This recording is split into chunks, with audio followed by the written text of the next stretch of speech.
നമസ്കാരം. താരസംഘടന അമ്മയുടെ വാർത്ത തന്നെയാണ്. കഴിഞ്ഞ ദിവസം തെളിവെടുപ്പിനെ കുറിച്ച് ഞാൻ പറഞ്ഞതു. മെമ്മറി കാർഡ് വിഷയവുമായി ബന്ധപ്പെട്ട് തെളിവെടുപ്പ് തുടരുകയാണ്. രണ്ടാം ദിവസമായി ഇന്നലെയും തെളിവെടുപ്പ് നടന്നു. ഇന്നലെ തെളിവെടുപ്പിൽ 3 പേരാണ് വന്നിരുന്നത്.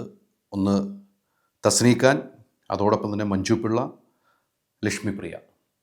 എന്നാൽ 2 പേരുടെ മൊഴി രേഖപ്പെടുത്തിയെന്നാണ് എനിക്ക് കിട്ടുന്ന വിവരം. മഞ്ജു പിള്ളയുടെയും തസ്നീഖാൻ്റെയും. ലക്ഷ്മിപ്രിയ സമയം ചോദിച്ചിട്ടല്ല വന്നതെന്നാണ് എനിക്ക് തോന്നുന്നത്. കാരണം മെയിൽ ചെയ്ത് സമയം ചോദിക്കണമെന്നാണ് ഇവർ പറയുന്നത്.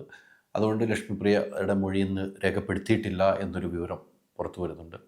എന്തായാലും ലക്ഷ്മിപ്രിയ വന്നിട്ടുണ്ട്. മൊഴിയെടുത്തോ ഇല്ലയോ എന്നുള്ള കൃത്യമായൊരു സൂചന എനിക്ക് ലഭിച്ചിട്ടില്ല. അതോടൊപ്പം തന്നെ ഇന്ന് ഓൺലൈനിലും മൊഴിയെടുക്കാം എന്ന് പറയുന്നുണ്ട്. മെമ്മറി കാർഡ് വിഷയവുമായി ഓൺലൈനിലും മൊഴിയെടുക്കാം. കാരണം ദൂരമുള്ളവർക്ക് വരാൻ കഴിയാത്ത സാഹചര്യം. അങ്ങനെ ഷംന കാസിമിൻ്റെ മൊഴി ഇന്ന് രേഖപ്പെടുത്തിയിട്ടുണ്ട്. 15 ചോദ്യങ്ങളോളമാണ് ഇവർ തയ്യാറാക്കിയിരിക്കുന്നത്. 15 ചോദ്യങ്ങൾ തന്നെയാണ് എല്ലാവരോടും മാറ്റിമറിച്ചും ചോദിക്കുന്നത്. 15 ചോദ്യാവലിയായിട്ട് തയ്യാറാക്കി ഷൂട്ടിംഗ് നടന്നിട്ടുണ്ട്. എന്താണ് സംഭവിച്ചത്, ഈ കാര്യങ്ങൾ 15 ചോദ്യങ്ങൾ തയ്യാറാക്കിക്കൊണ്ടുള്ള ചോദ്യങ്ങളാണ് ഇവർ നടത്തിക്കൊണ്ടിരിക്കുന്നതെന്നാണ് എനിക്ക് കിട്ടുന്ന വിവരം. അതോടൊപ്പം തന്നെ കഴിഞ്ഞ ദിവസം ഇടവേള ബാബു വന്നിരുന്നു. ഇടവേള ബാബു വന്ന് സെക്രട്ടറി ആയിരുന്നു. അപ്പോൾ സെക്രട്ടറി ആ സമയത്ത് ഉണ്ടായിരുന്ന കമ്മിറ്റി അംഗങ്ങൾ പല ആൾക്കാരുടെയും മൊഴി രേഖപ്പെടുത്താൻ ഒരു സാധ്യത തള്ളിക്കളഞ്ഞ പ്രസിഡന്റ് ഉൾപ്പെടെയുള്ളവരുടെ മൊഴി എടുത്തു എന്നും എനിക്ക് കിട്ടുന്ന വിവരം. വീഡിയോ കോളായിട്ടാണ് എന്ന് പറയപ്പെടുന്നുണ്ട്. എന്തായാലും ഈ സംഭവങ്ങൾ സത്യമാണെന്ന് അറിയാനുള്ള ഒരു തയ്യാറെടുപ്പ് കൃത്യമായി തന്നെ നടത്തുന്നുണ്ട്. അതിൽ നേരത്തെ പറഞ്ഞ പോലെ അംഗങ്ങൾ ഇവരാണ്. നിലവിലുള്ള പ്രസിഡന്റ് ശ്വേതാമേനോനുണ്ട്. അതോടൊപ്പം തന്നെ ജോയി മാത്യു ഇതിലുണ്ട്. അതോടൊപ്പം തന്നെ അമ്മയിലംഗമായ മുതിർന്ന അംഗമായ ശ്രീലത നമ്പൂതിരി, അതോടൊപ്പം തന്നെ ഒരു അഭിഭാഷക പുറത്തു നിന്ന് വേണം, ശ്രീലത പരമേശ്വരൻ, ഇവരാണ് ഉള്ളത്. അതോടൊപ്പം തന്നെ നടൻ ദേവനുമുണ്ട്. ഈ 5 അംഗ സമിതിയാണ് തെളിവെടുപ്പ് നടത്തിക്കൊണ്ടിരിക്കുന്നത്. ഇന്നലെ നടന്ന തെളിവെടുപ്പിൽ ചില ആൾ പറഞ്ഞതായിട്ട് പറഞ്ഞു, ഇത് KPS ലളിത ചേച്ചിയുടെ കയ്യിലാണ് ഉള്ളത് എന്ന് പറയപ്പെടുന്നു. അങ്ങനെ ഉണ്ടെങ്കിൽ ഇതെങ്ങനെയാണ്, ഏത് റൂട്ടിലേക്കാണ് പോകണമെന്ന് ഇപ്പോഴേ നമുക്ക് ചിന്തിക്കാവുന്നുള്ളൂ. ആ രീതിക്കും മൊഴി നൽകിയെന്ന് പറയുന്നു. ഞങ്ങൾ കണ്ടിട്ടില്ല, അത് KPS ലളിത ചേച്ചിയുടെ കയ്യിലായിരിക്കും എന്ന് പറഞ്ഞ ആളുകളുമുണ്ട്. ഒരു കാര്യം ഉറപ്പാണ്, ഇത് ലാസ്റ്റ് കൊണ്ട് ആ രീതിയിലേക്ക് കെട്ടാനാണ് ശ്രമിക്കുന്നതെങ്കിൽ നമുക്കൊന്നും പറയാൻ കഴിയില്ല. ഇതിൻ്റെ സത്യാവസ്ഥ മെമ്മറി കാർഡ് ഷൂട്ട് ചെയ്തു എന്ന് പറയുമ്പോൾ അത് സത്യമാണ് എന്ന കാര്യത്തിൽ ഉറപ്പിക്കുന്നു. ചില ആളുകൾ ചെയ്തില്ല എന്ന് പറയുമ്പോൾ അവർ പറയുന്നത് അടിസ്ഥാനരഹിതമാണെന്ന് ഈ കമ്മിറ്റിക്ക് ബോധ്യമായിട്ടുണ്ട്.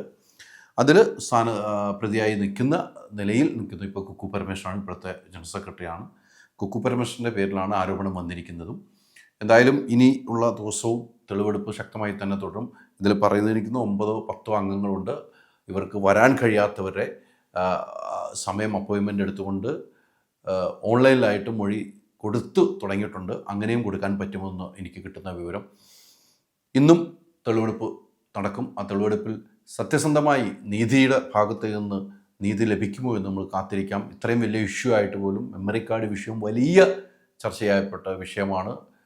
ചില നടിമാർ, ചില ആളുകളെക്കുറിച്ച്, നടന്മാരെക്കുറിച്ചുള്ള സംസാരമാണ് ആ മെമ്മറി കാർഡിൽ ഷൂട്ട് ചെയ്തത്.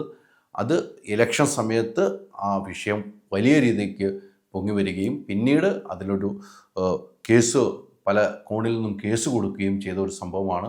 അതിനുശേഷമാണ് അമ്മ നേരിട്ട് ഇത് അന്വേഷിക്കാമെന്നൊരു തീരുമാനത്തിലേക്ക് എത്തുക. അന്വേഷണം നടക്കുന്നു. 60 ദിവസത്തിനുള്ളിൽ റിപ്പോർട്ട് നൽകാനാണ് തീരുമാനിച്ചിരിക്കുന്നതെന്നാണ് എനിക്ക് കിട്ടുന്ന വിവരം. നമുക്ക് കാത്തിരുന്ന് കാണാം ഇനിയുള്ള ദിവസങ്ങളിൽ ആരൊക്കെയാണ് മൊഴി നൽകാൻ വരുന്നത്. ഇവരുടെ മൊഴി രേഖപ്പെടുത്തിയതിനു ശേഷം ഇവരുടെ അന്തിമ തീരുമാനം എന്താണെന്ന് നമുക്ക് കാത്തിരുന്ന് കാണാം. ഹോം അപ്ലയൻസ് വാങ്ങാൻ ഒരിടത്ത്, ക്രോക്കറി വാങ്ങാൻ വേറൊരിടത്ത്, ഗാഡ്ജറ്റ്സ് വാങ്ങാൻ വേറെ എവിടെയോ ഒരിടത്ത്. അതെ, എന്തിനിങ്ങനെ പലയിടത്തും ഓടണം? മൈജി ഫ്യൂച്ചർ ഉണ്ടല്ലോ. മൊബൈൽ ഫോൺ മുതൽ ഹോം അപ്ലയൻസസ് വരെ എല്ലാം ഒരിടത്ത്. ഏറ്റവും കുറഞ്ഞ EMI. അങ്ങനെയാണെങ്കിൽ ഏറ്റവും കുറഞ്ഞ വില. എന്നാ ഏറ്റവും കൂടുതൽ ഓഫറുകൾ. MyG future. Experience the next. മൈജിയാണ് ഫ്യൂച്ചർ.